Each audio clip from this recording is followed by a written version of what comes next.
Hello student, Physics 206, Physics for Life Sciences. This is your Professor Dr. Sharma. This is the second part of today's lecture. Today is April 10, 2020. So, we were talking about the electricity and how electricity is related to the life sciences. So, just before we know that how electrolyte in our body is very important for the life sciences. Today, now we are going to talk about the neuron. So, basically the neurons, we know that the cell is the fundamental unit of our body. So, the cell, different kind of cell. So, neuron is the kind of cell. Okay. So, neurons basically also you can call neurons, or also you call nerve cell. Okay. You also call nerve cell. So, these are the fundamental units basically in the brain and all around, all over the nervous systems.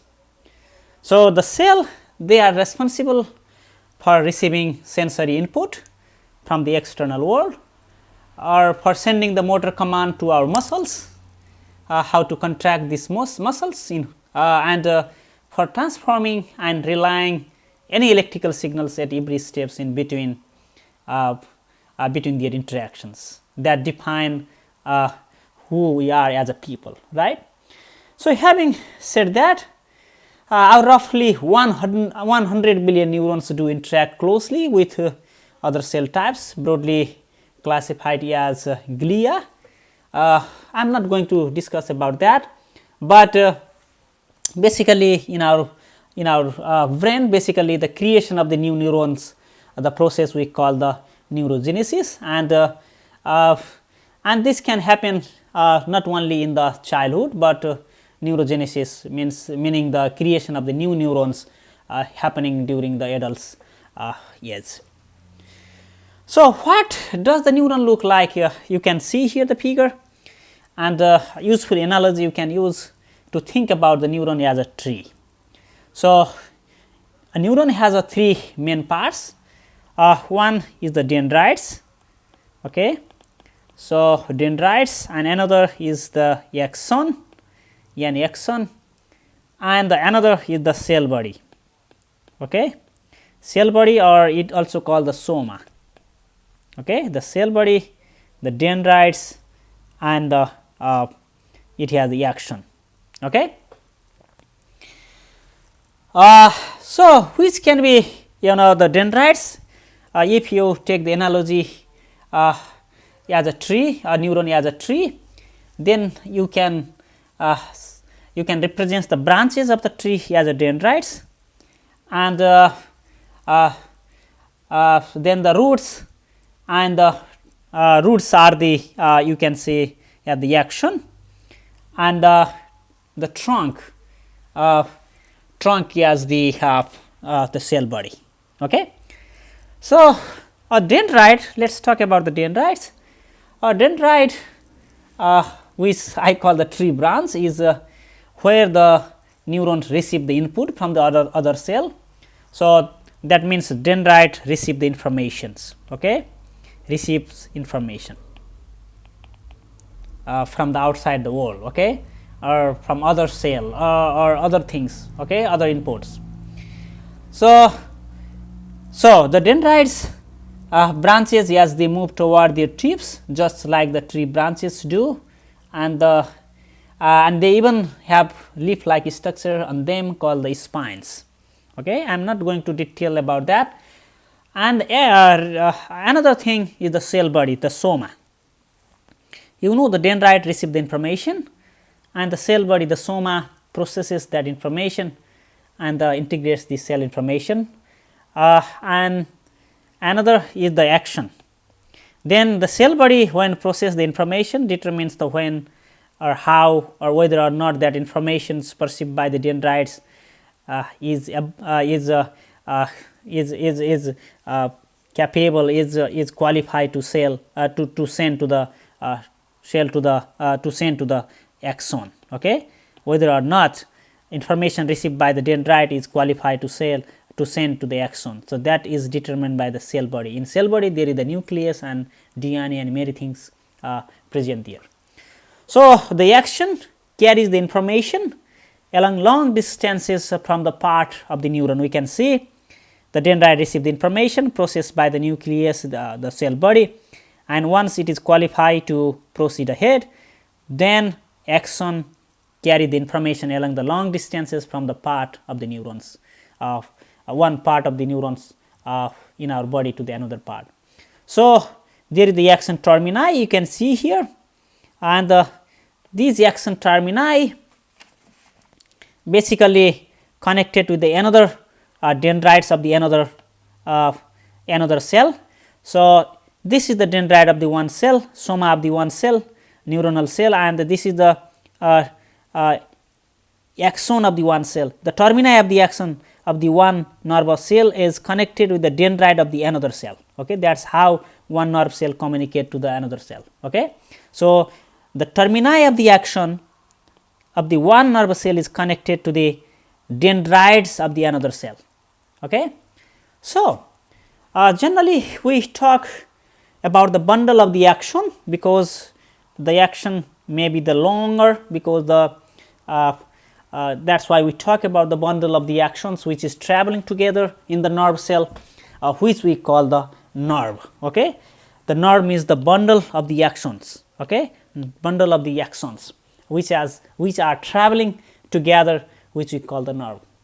So, nerves can be very long. Yes, they need become because they need to travel the long distances to transfer the information from one part of the body to another part. So, yes, we know that the dendrites receive the information, that means incoming signal.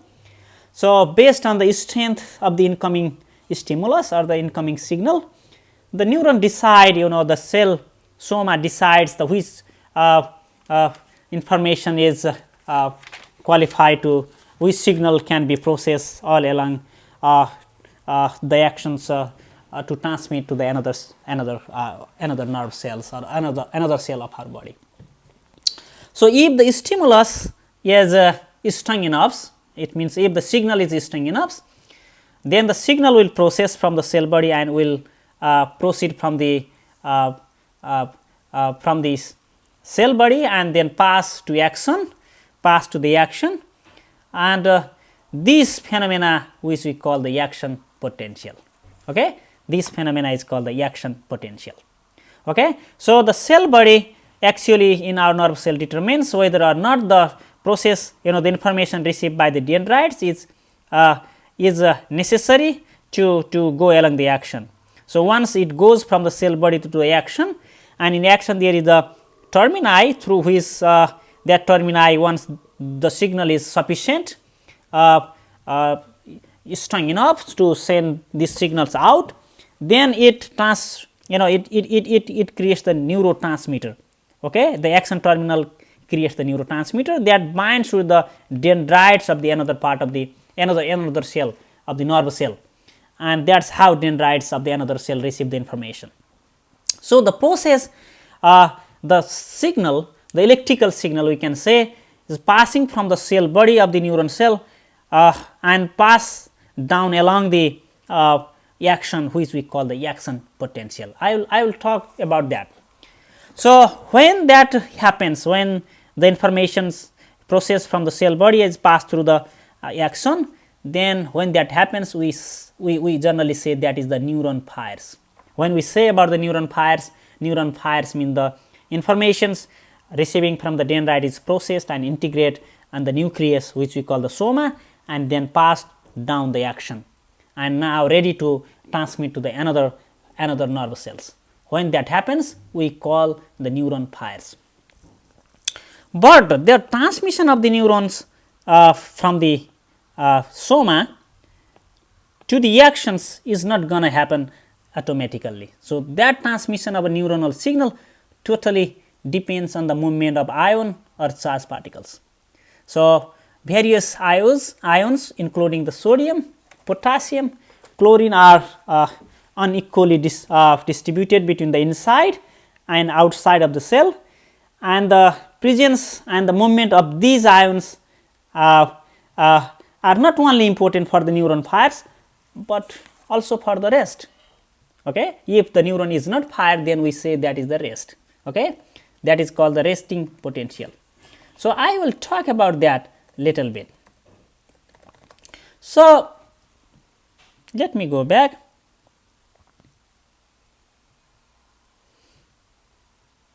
Yes, these ions, we have the cell membranes, because each cell is protected by, integrated by the integral structure of the cell is maintained by the cell membrane, right. We know the cell membrane is made by the phospholipid bilayer. We discussed about the when we define the capacitance of our cell membrane, human cell. Okay.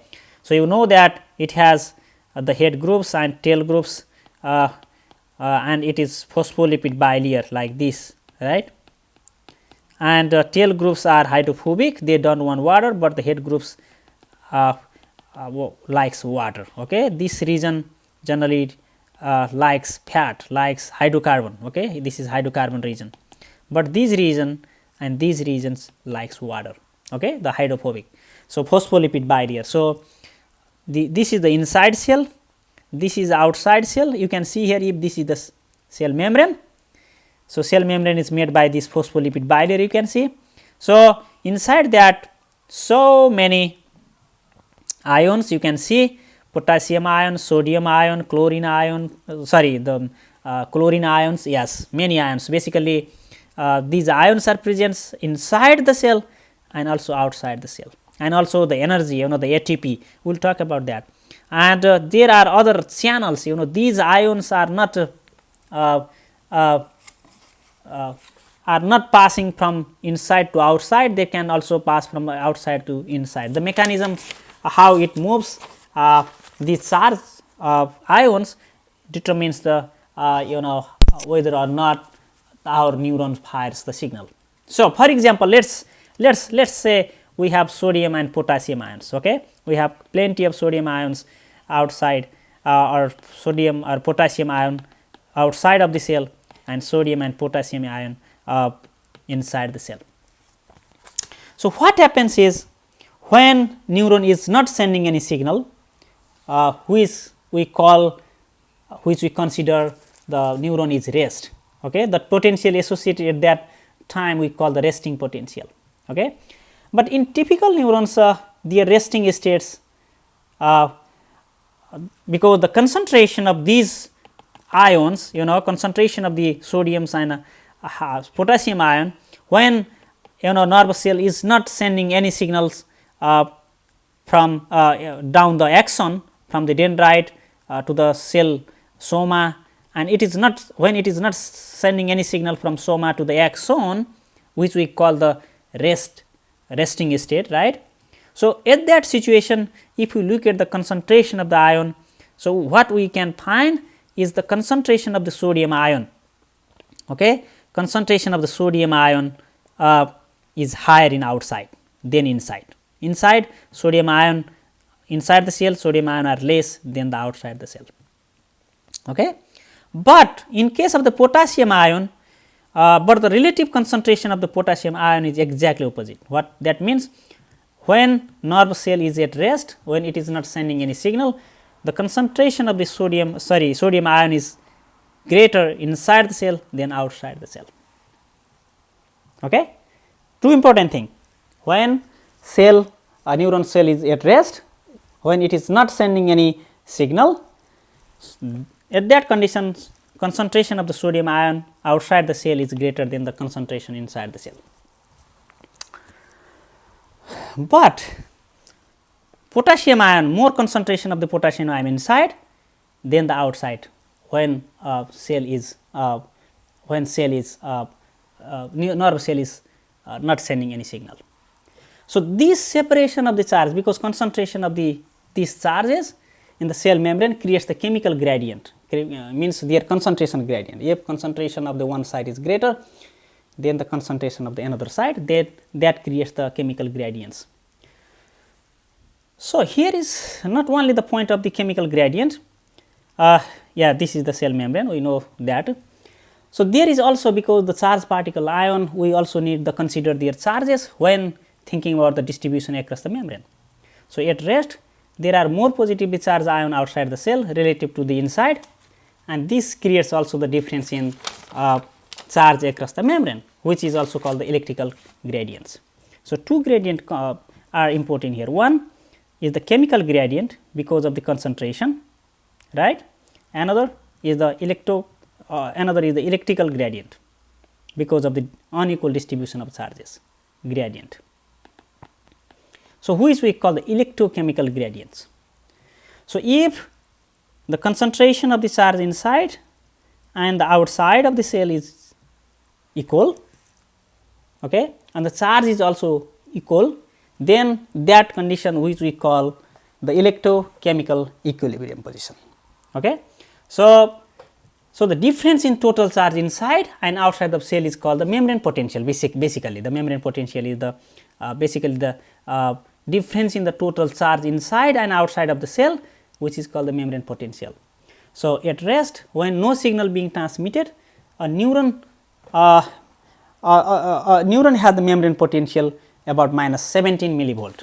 Okay. This potential is minus 17 millivolt. That means the potential outside and potential inside, if you measure that, the potential difference would be minus 17 millivolt. That means the inside the cell, that means approximately 17 millivolt less positive than outside.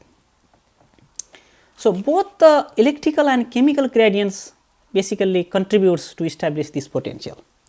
So, for inside the cell has the net negative charge and outside of the cell, then the charges are lined up with the membrane and bulk solution in either side of the electrically neutral solution, we can say that. So, at that point we call that the resting membrane potential is the point. At that point we can say the cell has the resting potential. At that condition, the cell has achieved the electrochemical equilibrium. The electrochemical equilibrium means the concentration inside and outside is the same. Charge inside of the cell and outside of the cell is the same. So, resting membrane potential means it achieved the electrochemical equilibrium. Okay. This means the concentration gradients and the electrical gradients for each ions is equal in both sides, right. So, ions cannot move across, you know that the ions inside the cell, outside the cell, but these ions cannot move across the membrane at their will. Instead, they need the protein embedded in membrane to facilitate their movement, which we call the ion channel. Okay, ion channel. So, the transport through the cell membrane, which we call the passive and active mechanism, we call that.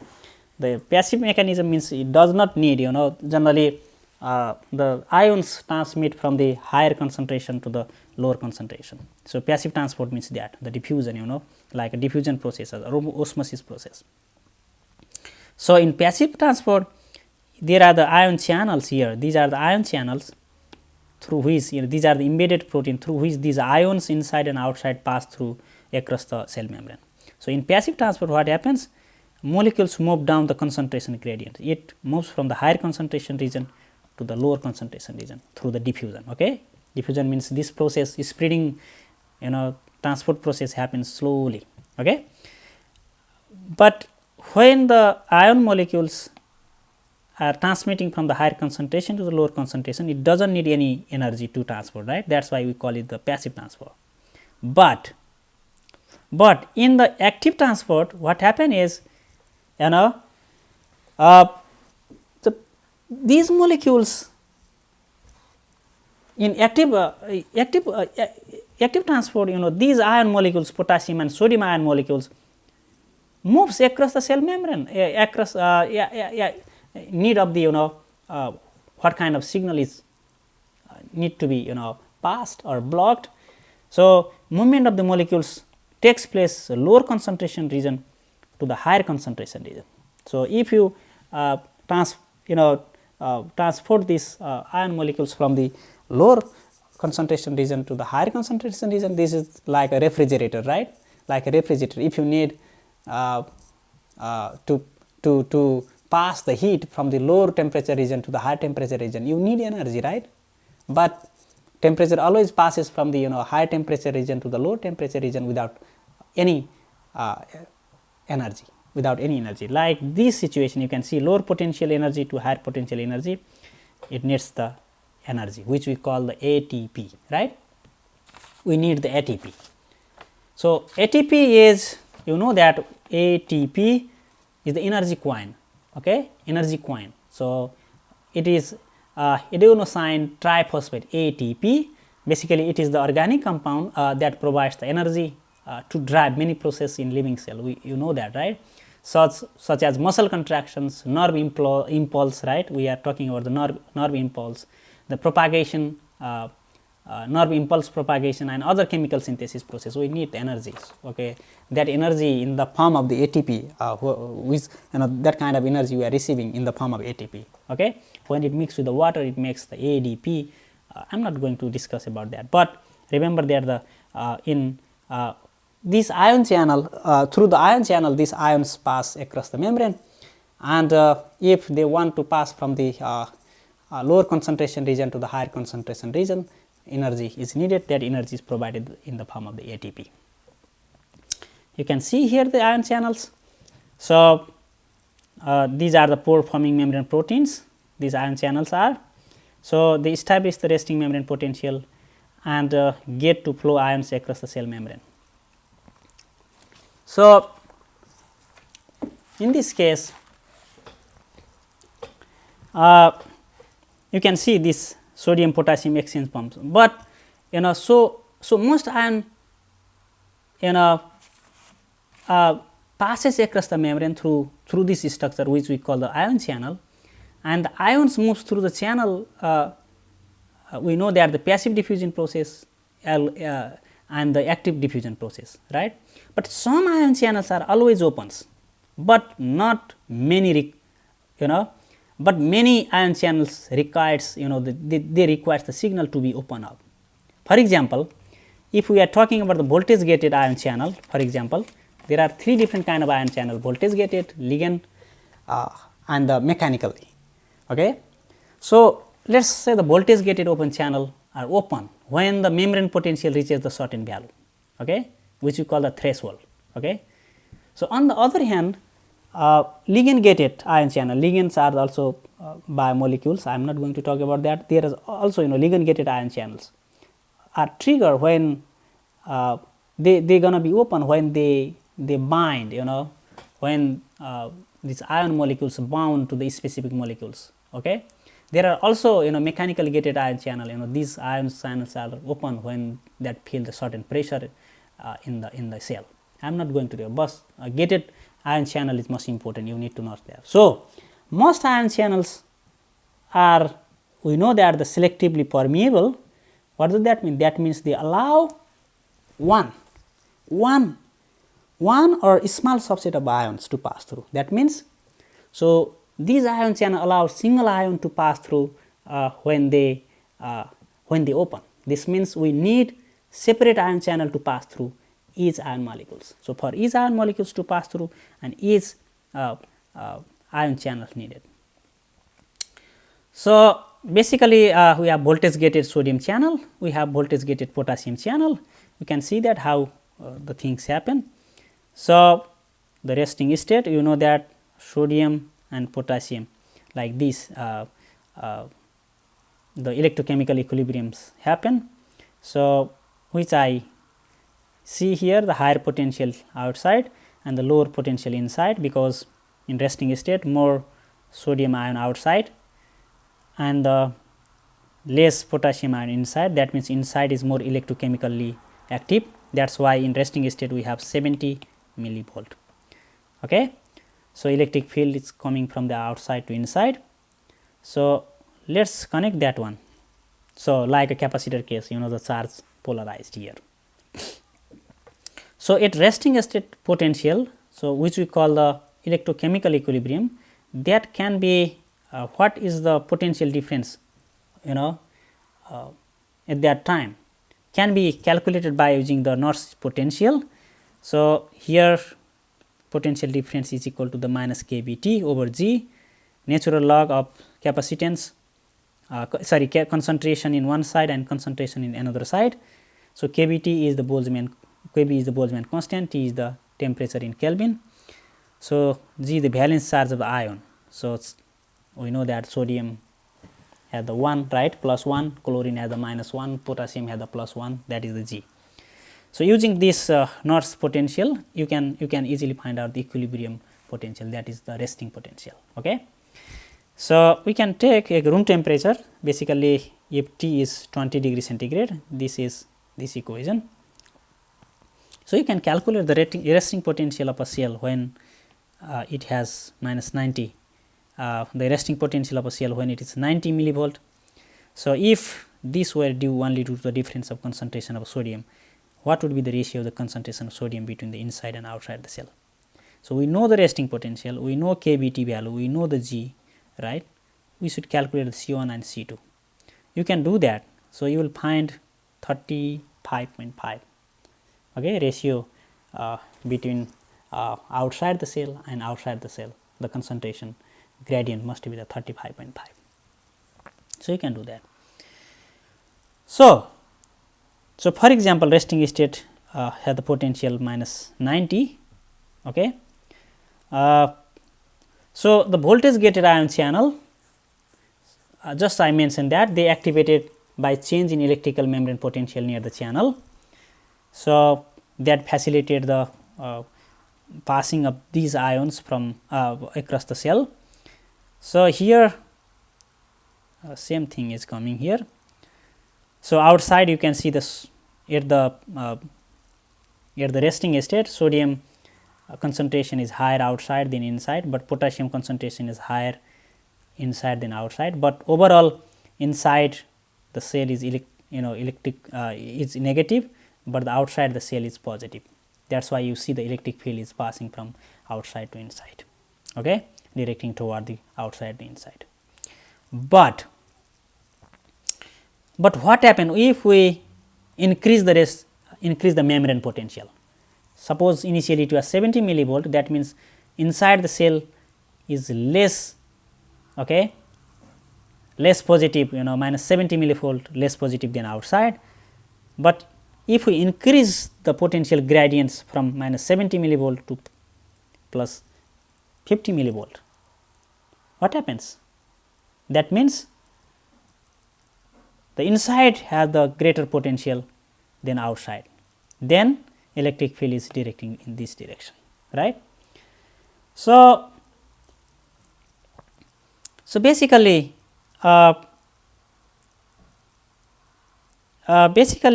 what happens when new potential is minus 100 millivolt? That means inside is more negative than outside, then the direction is like this. So, basically this is the nervous cell, we know that. So, but how all of these things unfold? So, we know the different things. One is the resting potential, another is the action potential, right. So, you know the membrane potential, these are the both membrane potential. Okay. So, resting potential is the membrane potential at which the membrane achieved the electrochemical equilibrium. But when the membrane goes away from the electrochemical equilibrium, then that means initially it has, you see here, minus 90, for example, minus 90 millivolt. Okay. So, the action potential is the important thing here, in order to understand how our neurons work. So, the action potential is simply a momentary reversal of the membrane potential. Okay. This is the kind of membrane potential and which is the basis for the electrical signaling within the neurons. So, we know that, for example, the resting membrane potential of the neuronal membrane is around minus 70, for example, okay, minus 70 or minus 90, some paper you can see that minus 90, but most of the paper you can see minus 70, let us say minus 70 millivolt. So, what happens is when the neurotransmitter bind to the receptor on the dendrites, so the neurotransmitter is released from the axon, termini of the axon, that the last part here, the termini of the axon, right? There is the neurotransmitter that release the neurotransmitter when it gets the sufficient signal to release it, and that bind to the receptor of the dendrite of the another neurons. Okay. So, they can have the effect on the neurons, which we call the depolarization. Okay. Here is the another term we call the depolarization. Depolarization means when the neurotransmitter in the neuronal axonal termini, okay, released and bind to the receptor of the dendrite of the another neurons in the nerve cells. So, they can have the effect on the neuron, which we call the depolarization. Okay. That means they make the membrane potential less polarized. That means initially the membrane potential was minus 90 millivolt or minus 70 millivolt. Okay. When neurotransmitter from the axon is released and that binds to the dendrite of the another neuron, that decrease that neuronal potential. Then this value goes up little bit, minus 60 millivolt. Okay. That means the polarization becomes less, then the depolarization start. Okay. So, that makes the membrane potential less polarized, or it causes it to move closer to 0. Then more neurotransmitter release and that transmitter bind to the receptor of the dendrite of the another neurons. Then you can see initially it has minus 70, now depolarization start, and this membrane potential, you can see this is the membrane potential increases. Okay. Membrane potential increases means it goes to the minus 50, minus 25. Okay. That is how. So, basically this chart you can see here, this shows the membrane potential on the y axis. This is the membrane potential in the y axis, and the time, basically the time in the x axis. Okay. So, what happens is when the neurotransmitter reacts with the receptor, that causes the repeated polarization, okay, repeated depolarization of the neuron, and eventually neuron reaches what it is known as the threshold neurons. Okay. Suppose this is the threshold. Okay. It becomes more depolarized and becomes minus 100 to now becomes 0, and it has the certain threshold. For example, minus 55 here, for example, this is the certain, so millivolt. So, what happens is when the neurotransmitter reacts with the receptor, which causes the repeated depolarization of the neuron, and eventually the neuron reaches what is known as the threshold neuron potential. For example, threshold neuron potential minus 55, it reaches from minus 70, minus 90 to minus 55. This is the threshold membrane potential. Okay. So, for example, in a neuron, for example, with the minus 70, for example, millivolt membrane potential, so that threshold is minus 55. I am saying that this is the threshold membrane potential. So, when it reaches to the neuron potential, the threshold neuron potential, membrane potential, when that threshold is reached, then actually the neuron that membrane potential, when that threshold achieved, what happened is the large number of the sodium channels are open. Okay, large number of the sodium channels, ion channels are open, and these causes, what happens is that allow the large number of sodium ions into the cell, because at resting potential, the sodium, more concentration of the sodium ion outside than inside the cell. So, when depolarization happens and when it reaches the threshold membrane potential, then the sodium channels opens and allowing the large number of sodium ions into the cell, and this causes the again massive depolarization. Again this again causes the massive depolarization of the neurons as the membrane potential reaches 0. Now it becomes 0. Okay, becomes 0, and then it goes again, it becomes 0 and becomes positive, plus 25, plus 50, right, and becomes the peak, goes to the peak, okay, which we call the rising phase of the action potential. This is the rising phase of the action potential. This phase is the, when it reaches 0 and goes above the 0, then that is called the rising phase of the depolarization, okay, depolarization. So, action potential, that is the rising phase of the action potential. So, the influx of the positive ions, what happens? Influx of the sodium ions from outside the cell to the inside the cell, that creates the electrical signal, okay, known as the action potential, okay. That is the action potential, which then travel down the neuron. You understand that?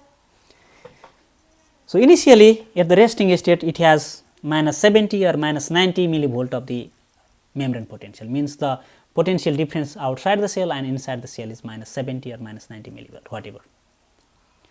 So, what happens is when neurotransmitter reacts with the receptor in the dendrites, that value start to increase, start to increase, the membrane potential start to increase. Then it reaches the threshold value, for example, minus 55 millivolt. When it reaches to the, the threshold amount of the membrane potential, then it causes more depolarizations, and then the membrane potential becomes positive, okay, and that allows the opening of the membrane ion channels, sodium ion channel, and allow the all of the most of the ions outside the cell, allow them to go inside the cell. So, that influx of the positive ions creates the electrical signal, because imbalance of the charges, because not only concentration of the charges, but imbalance of the charges, okay, that causes the potential, which then travels down the neuron. So eventually the action potential reaches peak. Now the action potential reaches peak. When it reaches the peak, then ion channels, sodium ion channel closes and potassium ion channel start to open. You know that potassium ion channel, the potassium's concentration is greater outside than the inside than the outside, that. But now here, when potassium channel closes, then the sodium channel closes, then the potassium channel open, and which allow the potassium to flow out. We know the potassium goes out. You can see here potassium goes out. Okay. So which allows the potassium to flow out of the cell, and this loss of potassium ions promotes the repolarization. You see, this again promotes the repolarizations, which is known as the falling phase of the action potential. Here, this is the action, rising phase of the action potential. This is the falling phase of the action potential. Okay, the falling phase of the action potentials happen because the sodium ion channel closes, but the potassium ion channel open. That allows the more potassium ion which were in the inside the cell now allowed to go outside the cell. That's why the repolarization happens, and the falling phase of the action potential happens, and the neuron, what happens, it decreases and reaches to the resting state. You can see here, return to the resting potential, just like here, resting potential. Okay, but actually it overshoots. You can see, like, not like here, you can see like this, it overshoots it, and the cell becomes hyperpolarized. In this case, cell becomes hyperpolarized, and during this phase, which is known as the refractory period, okay, and it is very difficult to cause the neuron to fire. In this case, it's very difficult to fire the neuron. Okay, so eventually the potassium channels now close, and then membrane restores its membrane potential. What happens? And then it restores its membrane potential and ready to be reactivated again it can fire. So the signal generated by the action potential after that travels down the neuron and can cause the release of the neurotransmitter at the action terminal to pass the signal to the next neuron. You see, that's how signal is transmitted from the one nerve cell to the another nerve cell. Okay. So, in this case you can see the action of the the importance of these ions, electrolyte like sodiums and potassiums ions, how they control the flow of these electrical signals in our nerve cells. Okay. So, this is little bit complicated topics, but I try to explain you, and since this is online format of the course, so it is very hard to explain you everything, but remember that important terminology like the membrane potential, what do you mean by the resting potential, what do you mean by the threshold, after reaching the threshold what happens, the sodium ion channel opens and that increases the depolarization, reaches to the peak, then sodium channel close, and then again the potassium channel, ion channel is started to open, and then that allows the potassium ion come out from the cell, and that decreases the that is the falling phase of the membrane potential, and finally it reaches to the resting state, and now again that nerve cell is ready to fire the another signal.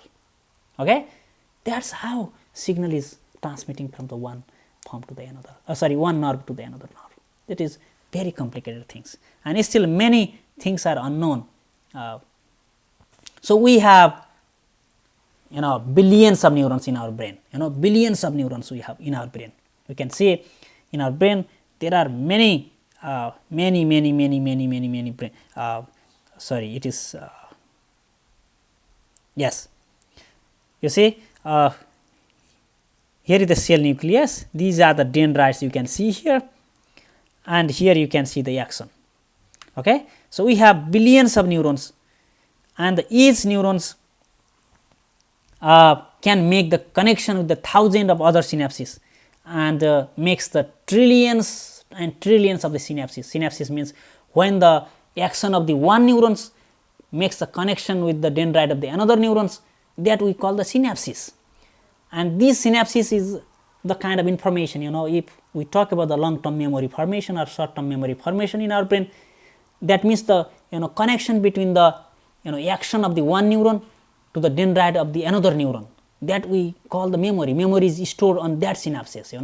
So it is very difficult and complicated things. Now we see here the how brain is working with the very complicated electrochemical signaling processes. So we see here the effect of the electricity, how our brain, how our body is working. So that's all I wanted to explain in today's class. So from next day we will be starting the thermodynamics. So I have already recommended you for some reading suggestion. So you start to reading, and then let's meet on Monday with new topics, thermodynamics. Thank you.